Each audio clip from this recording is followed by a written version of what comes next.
Welcome to our Leadership Lunch and Learn. Today, I'm really excited to share presentation skills. This is good for you whether you're a leader, whether you work and have to give presentations and work regardless of your positions, and even for conversational skills in English. The 3 tips I'm going to show you today will help you have more clarity, will help you have more fluency, and will help you have more confidence. Thank you so much for joining me. And as always, remember to go to tanyasuarez.com lead to download your free audio training, The 3 Essentials of American Leadership Communication. Because understanding the cultural mindset of communication is exactly what you need at this level. You've worked really hard to get the language. Now you need the communication, the connection skills. And a lot of that has to do with cultural differences. I think it's really fun to explore. And for you, it's incredibly useful to keep working on your next level fluency. And the presentation skills that we're going to work on today, again, as a leader, your public speaking skills are crucial. But I like to think of it as your communication skills because as soon as I say public speaking, most people tense up or they assume, I'm not giving a TED talk yet. I don't need public speaking skills. But public speaking in the business context, in the corporate context, and especially in the leadership context, everything you do is public speaking. And everything that you do in public leads to your executive presence. So, this is something that I want you to take. If you feel defensive about it, take this more seriously and don't be so overwhelmed because part of it is you might not like giving presentations in your native language. So you're definitely not going to like doing it in English. So if that's the case for you, we want to let go of those old connections and create a new mindset. And that's a big part of what we're doing today. And if you're great at public speaking in your native language and you feel you're not as good in English, that's going to lead to a lot of insecurity, maybe some imposter syndrome, and it doesn't feel good. So the mindset shifts that we're going to work on today are also going to help you feel like you can be that elevated self in English. Now, the first thing I want you to consider is to present is kind of toxic. Even though it's called a presentation, what we want to do is we actually want to share. Because when we present, we just give. And when we're focused on giving, what that does is when you're creating the presentation, and as a non native speaker, when you're preparing for presenting, this is where I find I really want to help you optimize your process. Because when you are presenting, you think about yourself, you think about the information you want to give. But I actually want you to shift that mindset. Forget the word presentation. I also find that causes a lot of anxiety. Instead, I want you to think about it as sharing, mentoring, whatever trigger word you need that makes you feel more confident. For me, sharing has been the most successful with my clients and with myself. Because when I do these presentations every week and I've been doing this for years and I'm streaming live on 3 different platforms. So I present live to usually thousands of people at the same time. And if you're following me on Instagram, you see me prepare before. Oh, I have to take deep breaths and calm down because even as a seasoned public speaker and a native speaker, I still have to moderate my anxiety and my excitement. And part of what really helped me make that turn and what's helped me now coach my clients with presentation skills is shifting your mindset to sharing because when you share, you're no longer creating and focusing on yourself, what you look like, what you want to what give. When you're sharing, you really have to think about the other person. And whether that's an executive board or one other person or your team, you really have to put yourself in the mindset of who's sitting in those chairs in front of me and what do they need from me. So then your content creation, your preparation, even your energy is very different. And it can be intimidating, especially if you're in a position where you have to present to people who you might think are either smarter than you. Maybe you're intimidated by their level of English, their credentials, whatever it is that's messing with your confidence, even at the executive level. I have executives that I work with that they still feel self-conscious because they have to present to their directors who have very specialized knowledge and they feel like they get overwhelmed by that. And that's okay. It's a natural reaction. But I want you to remember that. And it's what I feel for myself when I'm working with clients who are so much smarter than me in their particular field. But I have to remind myself, I am the expert when it comes to when I'm presenting. And so that fills me with that confidence of I admire and respect their knowledge, but I'm presenting for a reason. And they need what I have to give. And so I have to give it in a way that they can perceive it, that they can benefit from it. And so whether you're giving a presentation to other directors, you have to keep in mind, okay, because I have a client who is in a really specialized department. And so when he has to give the presentations to all the other directors and the executives, he would overcomplicate it and really talk about his specialty in a way that even though everybody else in their seats were PhD level scientists that were brilliant at their department, they were not proficient in his particular department of biology. So it didn't work. And so we have to really craft the presentations of, okay, I am not presenting to people who are specialists in my field. How can I present my updates in a way that they still can benefit and it makes the meeting relevant?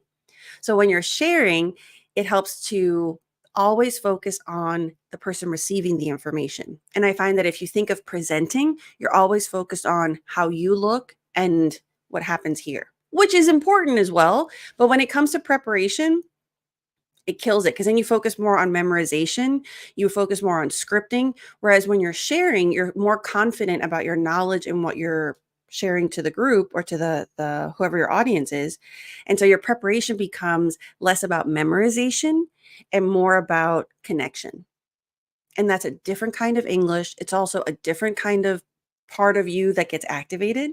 You're more focused on your personality and you're more focused on the connection versus having perfect English. So I think this can really help you improve your skills. Now, the second thing I want you to focus on is we're not going to over explain anymore. As a non native speaker, I find that a lot of people think that they have to over explain. And there are a couple of reasons for this. And I was just talking with someone about this last week, depending on your cultural background. So if you come from a cultural background that tends to be more flowery, more descriptive, where the value is on the journey and then presenting the destination, depending on what your cultural communication habits are, you might be doing that in a presentation. And in American English, that doesn't translate like you're hoping it does. That actually makes it feel confusing. It makes it feel like a waste of time. And depending on your energy, it might be perceived as an like, does this person know what they're talking about? Because as Americans, we value bottom line presentations and communication. You want to get to the point first, and then if needed, you can explain the process and the details. And so you're either over explaining from a cultural perspective, or you might be over explaining because you're trying to prove yourself. You're trying to make sure that they know that you know enough English. And both of those angles are inefficient. They're not going to help you be an effective communicator. So you need to identify, okay, am I doing it because I'm insecure? Am I doing it because, oh, I didn't realize, where I'm from, that is the way that I normally talk. And so that's the difference between translating, which doesn't take into account cultural nuance, and communicating effectively. This is why I love what I do, because what I do with my clients is we analyze all of this. Why do you speak the way you do? Then we analyze what the weaknesses are, and then we really focus on making the changes. Because if you know why you do it, fixing it and changing it or modifying it and optimizing it's such a faster process. Okay, and you're going to add value.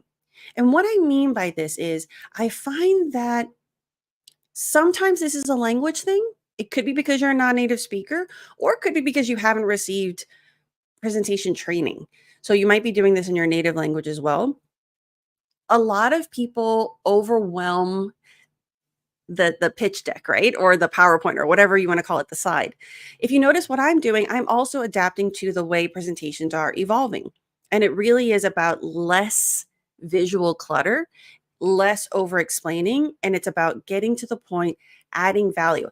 I always encourage my clients to think about it this way. If everything I'm saying in the presentation could be emailed and that would be sufficient, they would get everything they need, then you don't need the meeting. If you have control over that, if you're in a position where you have control, then great, just do that. Save your team the time. But if you have to present because it's part of a monthly update or just emailing it is not an option, you need to push yourself to think, what do they need that only I can give them? And so if you're presenting, for example, I tend to work with a lot of CFOs. And I think it's because also in addition to the language, it's that different mindset, the numbers people. And when you get to a position in leadership where you're now explaining numbers things to non-numbers people, it can be a pretty dramatic shift in your mindset and in the language that you choose. And so here, if you're showing a slide with all of the quarter numbers, okay, that's great. If you were to email that to your audience, they'd probably stare at it and think, ugh, what's the point? How am I supposed to interpret these numbers? So that's what I want you to think about. Don't read all of the numbers. Don't read all the data that you're presenting. Instead, figure out how can I, with my expertise, knowing who my audience is, how can I make them understand the value of this information? What's actually important? They don't need to know all the numbers. Does all of that translate to all of these numbers indicate to positive growth this quarter? What action do they need?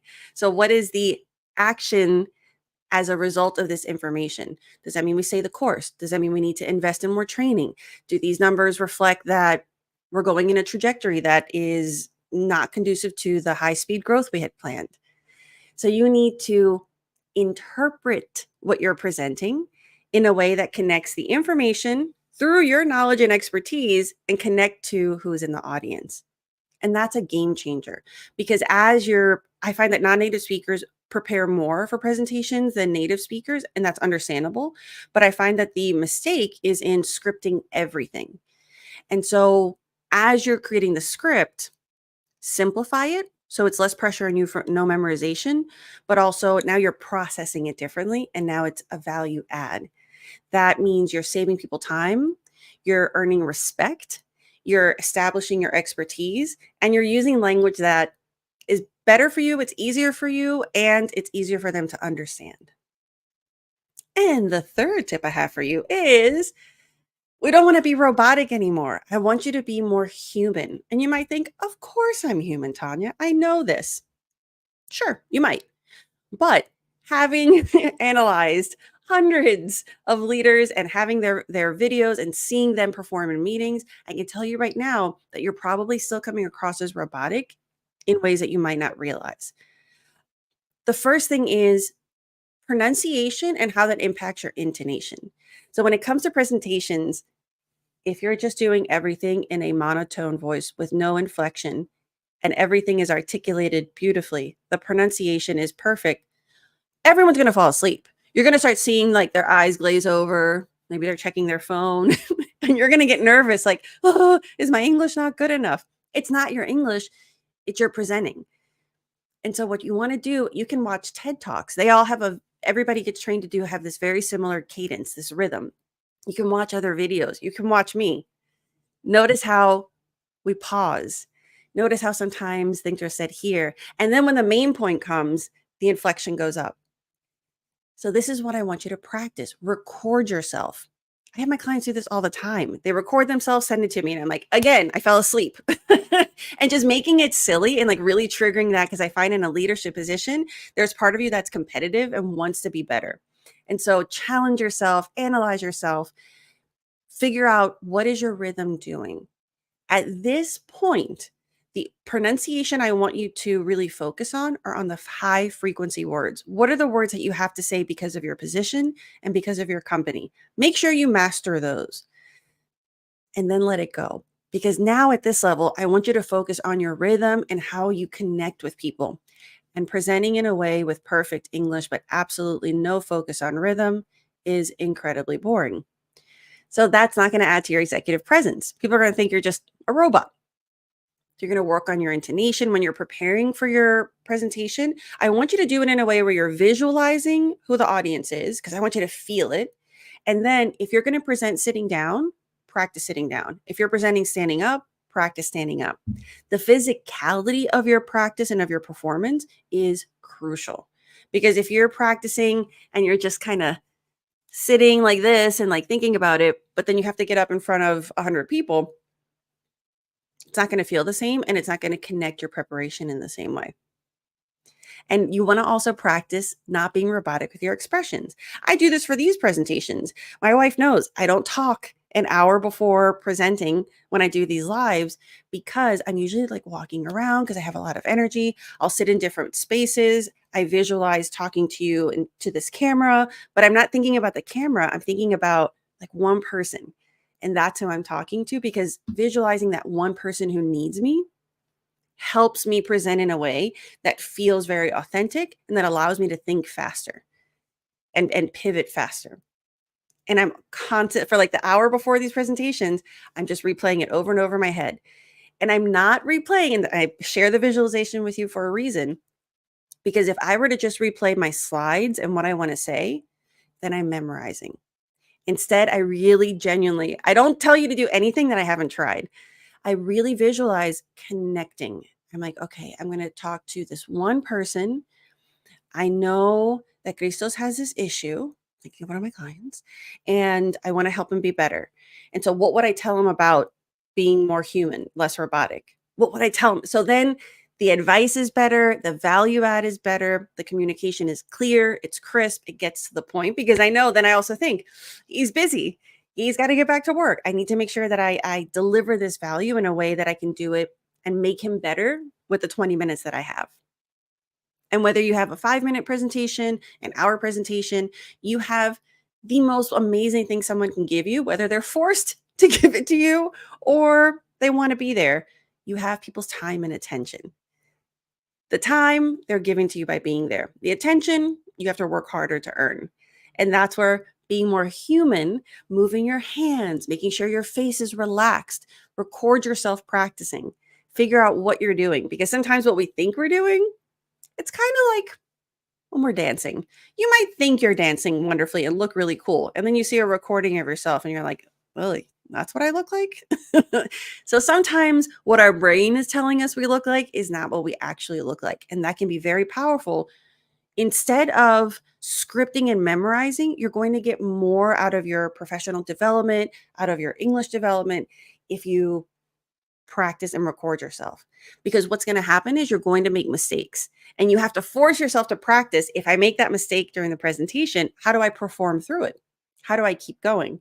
Whereas when you're scripting and memorizing, you don't have that. And so when it happens in real life, you feel completely unprepared and your confidence is killed, and then you lose the magic. Thank you so much for joining me for today's Leadership Lunch and Learn. If you're interested in one-on-one coaching, I have a leadership communication program. I really encourage you to apply because this will help you take your communication skills and your confidence to the next level. And of course, remember to get your free audio training, The 3 Essentials of American Leadership Communication. And thank you so much for joining me today. Remember, breathe. Make sure you're always coming from a calm, confident space. And then remember that you don't have to fix everything at once. So I encourage you, and this is what I do with my clients. I want to fix everything for them, but that is overwhelming. Instead, pick one thing per week. Create that week. If this week is going to be presentation skills, you're watching this video. You're doing the tips that I'm giving you. Go look up more videos on YouTube. Record yourself. Actually do it. If you don't have a presentation coming up, do an old one. If you don't have an old one, create one that you think you might use in the future. And as you're working on that, you're also working on then identifying, oh, here's some words that I don't feel comfortable pronouncing. You're going to work on that. You're going to realize, oh, I get really anxious. I need to work on being calm, maybe doing some meditations, maybe doing some like breath work. I always do 3, 2, 1. So by focusing on one skill, not even a skill, because I don't want you to work on all your presentation skills. I want you to work on one presentation. But by doing this kind of really niche optimized practice, you're improving so many things, including your fluency, your pronunciation, your leadership skills, that this is a lot more effective because you're not a student anymore. You don't have a 4-year program where you're going to learn the basics of what you need to thrive in your position. You have to have a different kind of training that's going to help you always get exponential growth. Okay, thank you so much for joining me. Let me know in the comments where you're from, what other topics I can make videos for and trainings for to help you, because I am here to help you and take your English to the next level. Thank you so much, and I'll see you next week.